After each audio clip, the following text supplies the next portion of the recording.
గత 3 దశాబ్దాలుగా నూర్ భాషా కులాన్ని ఏ ప్రభుత్వం గుర్తించలేదని, జగన్మోహన్ రెడ్డి ప్రభుత్వం ఈ కులాన్ని గుర్తించడమే కాకుండా ఈ కులాన్ని హేళన చేస్తూ మాట్లాడితే చట్టపరమైన చర్యలు తీసుకునే విధంగా జీవో కూడా తీసుకొచ్చిన మహనీయులు వైఎస్ జగన్మోహన్ రెడ్డి అని నూర్ భాషా కుల సంఘం రాష్ట్ర అధ్యక్షులు ఎస్ఎస్ బాజీ పేర్కొన్నారు. నూర్ భాషా దూదేకుల సంఘం జిల్లా అధ్యక్షుడు షేక్ నాగూర్ సాహెబ్ అధ్యక్షతన పిఠాపురంలో జరిగిన సంఘం ముఖ్య నాయకుల సమావేశానికి ఆయన ముఖ్య అతిథిగా హాజరయ్యారు.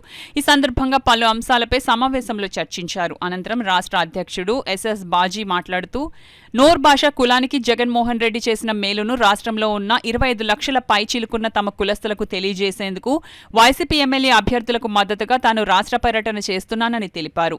పిఠాపురంలో వంగగీత విశ్వనాథ్ను, కాకినాడ ఎంపీ అభ్యర్థి చలమలశెట్టి సునీల్ను గెలిపించుకునే బాధ్యత నూర్ భాషా కులస్తులపై ఉందని ఈ సందర్భంగా పిలుపునిచ్చారు.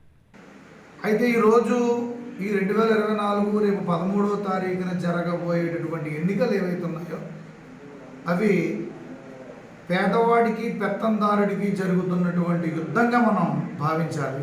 దానికి కారణం ఏంటంటే వైఎస్ జగన్మోహన్ రెడ్డి గారు ఒంటరి పోరాటం చేస్తున్నాడు.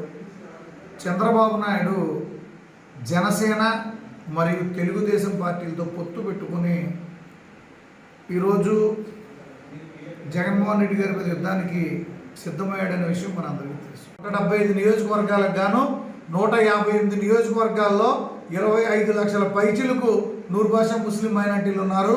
వాళ్ళందరినీ సమీకరిస్తూ జగన్మోహన్ రెడ్డి గారు మా కులానికి ఇచ్చినటువంటి జీవోకి కృతజ్ఞత తెలుపుతూ ఇప్పుడు మనం రేపు 13వ తారీఖు జరగబోయే ఎన్నికల్లో వైఎస్ఆర్ కాంగ్రెస్ పార్టీకి మద్దతు ఇచ్చి ఇక్కడ పిఠాపురం నియోజకవర్గ ఎమ్మెల్యే అభ్యర్థిగా వంగ గీత గారికి, ఎంపీ అభ్యర్థిగా చలమలశెట్టి సునీల్ గారికి మద్దతు ఇచ్చి మనం నగ్గించుకున్నట్లయితే భవిష్యత్తులో ఈ 10th క్లాస్కి సంబంధించినటువంటి జీవోని కూడా ఆ యొక్క ఇండియన్ హిందూ దూదేకుల నుంచి ఇండియన్ ముస్లిం దూదేకులుగా మార్చుకుంటామని చెప్పి తెలియజేసుకుంటూ తప్పకుండా జగన్మోహన్ రెడ్డి గారి ప్రభుత్వానికి మద్దతు ఇవ్వాలి.